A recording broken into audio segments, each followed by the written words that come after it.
با سلام درود فراوان. ادامه درس آموزش زبان فرانسه در خدمتتون هستم از روی کتاب التر ایگو. خیلی از دوستان میپرسن کتاب چه کتابیه. من تو قسمت توضیحاتم براتون گذاشتم که این التر ایگو هستش. که کتاب یک هستش که سطح A1. اگر ویدیوهای قبلی من ندیدین تو این پلیلیست میتونید به ویدیوهای قبلی هم مراجعه بکنید و اونا رو هم ببینید. خب این در واقع درس دهم هستش، یعنی درس 10 کتاب. خب نه اینکه درس 10 ما باشه. در مورد ساعت و برنامه زمانی هستش. خب و یه سری برنامه زمانی اینجا هستش که مثلا مربوط به این مغازه است. خب اینجا چی میگه؟ اولی میگه اکوتل دیالوگا رو گوش بدین. ادیت و بگین. او سسپس کجا اتفاق میفته؟ الا فارماسی تو داروخونه، الا بولانژری تو نونوایی، dans un grand magasin توی فروشگاه بزرگ، الا بانک توی بانک، و پرسینگ یعنی خشکشویی. اوکی، حالا بریم این فایل صوتی رو گوش بدیم و ببینیم که تو کجا داره اتفاق میفته.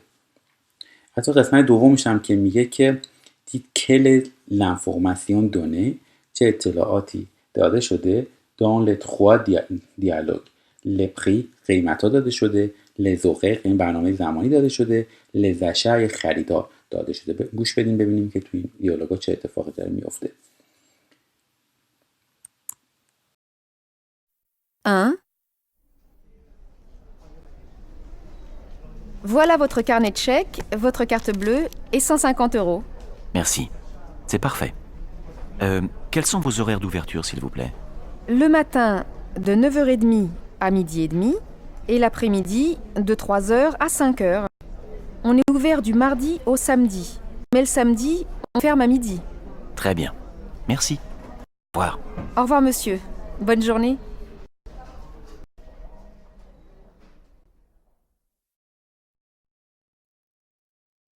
Deux. Voilà une baguette et 2 croissants. 2,50 €, s'il vous plaît. Merci. Vous ouvrez à quelle heure le matin? À 7 h.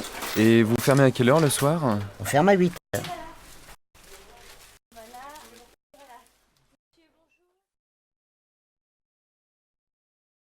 Trois. Chers clients, votre magasin ferme ses portes dans 10 minutes. Merci de vous diriger vers les caisses pour régler vos achats. Oh là là, déjà 7h20. J'ai encore des choses à acheter, moi. Les soldes, c'est pas tous les jours. C'est pas grave. Reviens demain si tu veux. Ah oui, mais à l'ouverture. À 9h30, il y a moins de monde. Ah, demain c'est jeudi, il y a nocturne jusqu'à 10h du soir.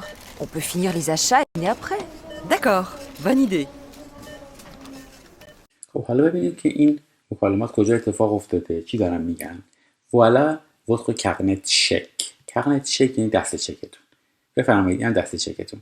votre carte bleue کارت آبیتون. کارت آبی مثل کارت اقامت میمونه. 150 €. 150 €. خب معلومه که اینطور تو بانک اتفاق میفته. merci c'est parfait. parfait یعنی عالیه. quels sont vos horaires d'ouverture s'il vous plaît. یعنی ساعت‌های باز بودن. ouverture یعنی باز بودن. خب ساعت‌های باز بودن یعنی بانک چه ساعت‌های بازه لطفاً؟ le matin صبح de 9h30 از ساعت 9:30 à 12h30 تا 12:30. میدی یعنی ظهر. اوکی؟ ظهر می. et l'après-midi بعد از ظهر de اینجا de à نکنید از تا de 3h از ساعت 3 تا 5. on est ouvert یعنی ما بازیم. du mardi این هم دوباره نگاه کنید de اینجا نگاه کنید از de استفاده کرده. de le نبود اینجا چون de le بوده شده du. اینجا a le شده او. از دوشنبه تا شنبه. mais le samedi ولی شنبه ها on ferme à midi ساعت 12 یا سر ظهر میبندیم. ferme ouvert. اوکی؟ ouvre هستش در واقع. ferme هم بستنه. très bien. خیلی خوب. merci au revoir. ممنونم خداحافظ. au revoir monsieur. bonne journée یعنی روز خوبی داشته باشیم. bonne journée یعنی روز خوبی داشته باشیم. پس این توی بانک اتفاق افتاده. دیالوگ بعدی. Voilà une baguette et 2 croissants. یه دونه باگت 2 تا کرواسان. این نونای فرانسویه. 2,50 €. 2,50 €. s'il vous plaît. لطفاً. Merci. ممنونم. Vous ouvrez à quelle heure le matin? صبح از چه ساعتی باز میکنید؟ ouvrir یعنی باز کردن. À quelle heure؟ خب بگیم چه ساعتی؟ میگه à quelle heure؟ À 7 heures. ساعت 7. Et vous fermez. ouvrez باز میکنید. fermez میبندید. vous fermez à quelle heure؟ چه ساعتی میبندین؟ le soir شبا. on ferme à 8 heures. ساعت 8. اینجا توی بولانژری بوده، در واقع تو نونوایی بوده. پس می‌بینید یکی از اون تو بولانژری اتفاق افتاده، یکی از بانک اتفاق افتاده. این یکی کجا اتفاق افتاده؟ شیخ کلیان داره از بلندگو هم اعلام میکنه، پس باید یه فروشگاه بزرگ باشه. شیخ کلیان یعنی مشتریای عزیز، کلیان یعنی مشتری. votre magasin مغازه شما فرم میبنده، سپورت پورت یعنی در، پورت درها، سپورت درهاشو میبنده. دان 10 minutes. دان یعنی در. وقتی میگه دان 10 minutes، 10 minutes هم یعنی 10 دقیقه، درسته؟ دان وقتی استفاده میکنه یعنی تا 10 دقیقه دیگه میبنده. پس دان یعنی در، وقتی استفاده میشه یعنی تا 10 دقیقه دیگه میبنده. merci de vous diriger vers les caisses pour régler vos achats. ممنونم از اینکه مرسی د استفاده میشه. مرسی د اینو یادتون باشه چون توی امتحانات هم استفاده میشه. خب برای اینکه وو دیریژه، دیریژه یعنی هدایت کردن، وو دیریژه یعنی میرین به سمت، وق به سمت، لکس یعنی صندوق، اوکی، pour régler vos achats. vos achats یعنی خریداتون، régler vos achats یعنی برای اینکه پرداخت بکنید، یعنی مثلا حساب بکنید. بعد وقتی حساب میکنید pour régler استفاده میکنید. اولالا اولالا رو شاید چند بار شنیده باشین. آقای فردوسی پور هم توی برنامه 90 یه بار استفاده کرده بود که هم بهش خندیده بودن. اولالا یعنی وای. میدونی هم یه صوتیه که تو فرانسه خیلی استفاده میشه. déjà 7h20. déjà یعنی مثلا الان اینطوری شده، مثلا déjà مثلا already توی انگلیسی مونه. 7h یعنی ساعت 7 و پس میشه 7:20. 7h20 یعنی 7 یعنی به این زودی 7:20 شد. déjà 7h20. j'ai encore یعنی دارم، encore یعنی هنوز، des choses à acheter هنوز چیزایی هست که بخرم. des choses à acheter. این حرف اضافه ها رو دقت بکنید. moi هم اینجا برای تاکید اومده، از پرونون تونیک استفاده کرده. les soldes یعنی مثلا این آفرایی که میذارن، تخفیفایی که میذارن. c'est pas tous les jours یعنی هر روز که نیست. خب این آفرها و این تخفیفا هر روز نیست. به خاطر همین نگران شده، میگه ای تموم شد، وقت داره تموم میشه دیگه، نمیشه خرید کنم. c'est pas grave یعنی مهم نیست، اشکال نداره. on revient demain. revient یعنی برمیگردیم. on revient دوباره میایم. revenir demain فردا برمیگردیم. si tu veux گفتم vouloir ازش خواستم. اگر بخوای، si یعنی اگر بخوای فردا برمیگردیم. ah oui خب باشه. mais à l'ouverture میگه دقیقا زمانی که باز میشه. à l'ouverture زمان باز شدن. à 9h30 ساعت 9:30.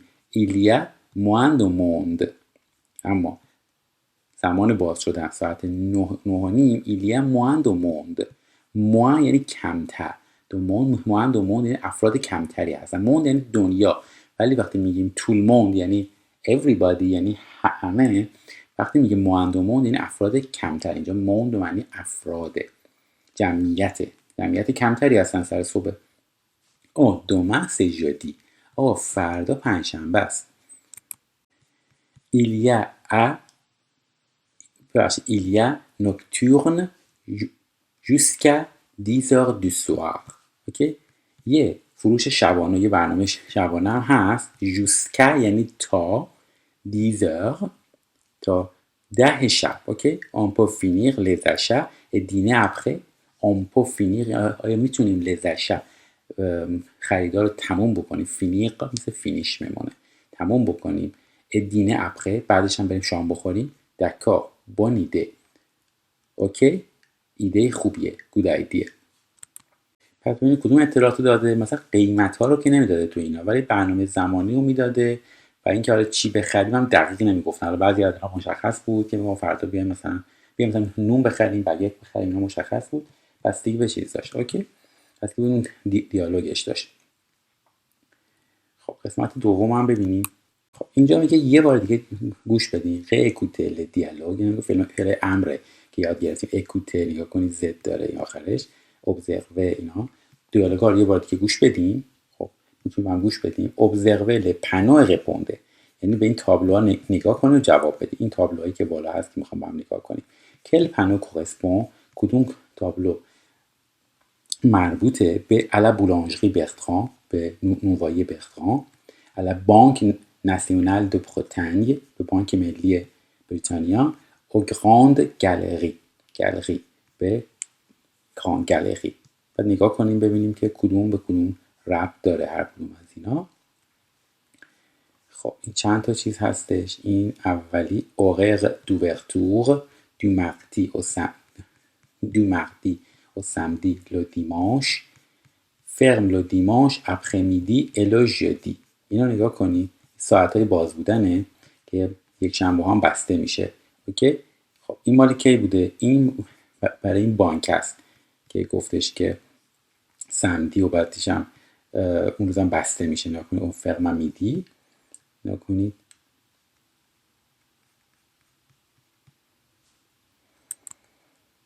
ببخشید من یه اشتباهی که اینجا کردم که این مربوط به بانک نیستش، این در واقع مال اون نونواییه. و ببینید نونوایی رو نگاه بکنید. نونوایی میگه ساعت 7 صبح باز میکنه، 8 شب هم میبنده. نگاه کنید 7 صبح تا 8 شب. این یکی مربوط به بانک هستش. ouvert tous les jours sauf le dimanche et lundi. اوکی؟ این باز تمام روزا غیر از صف، یعنی غیر از لا دیمانش یک شنبه و دوشنبه از ساعت 9 تا 12:30. این هم لا سمدی شنبه هم اینجا که تا ظهر هم بیشتر نه. این هم مربوط به اون مغازه است که کاملا مشخصه. horaire du magasin lundi mardi mercredi vendredi samedi. اوکی؟ sans interruption یعنی بدون وقفه. نوکتورنش اون برنامه شبانهش پنجشنبه است. مگزن اوورق، یعنی مگزن این مغازه باز میشه jusqu'à 10 هست تا ساعت 10 شب. فرمه بسته میشه لو دیماش، یک شنبه ها بسته است. خب تا اینجا کافیه. تو درس بعد بیشتر در مورد ساعت و نحوه گفتن ساعت و زبان فرانسه با هم دیگه یاد میگیریم و با هم در مورد حرف میزنیم. یادتون نره که کانال من رو به دوستاتون معرفی بکنید، سابسکرایب بکنید و علامت زنگوله رو بزنید که اگر ویدیویی براتون گذاشتم سریع متوجه بشین و بتونید اون ویدیو رو سریع ببینید. موفق باشید.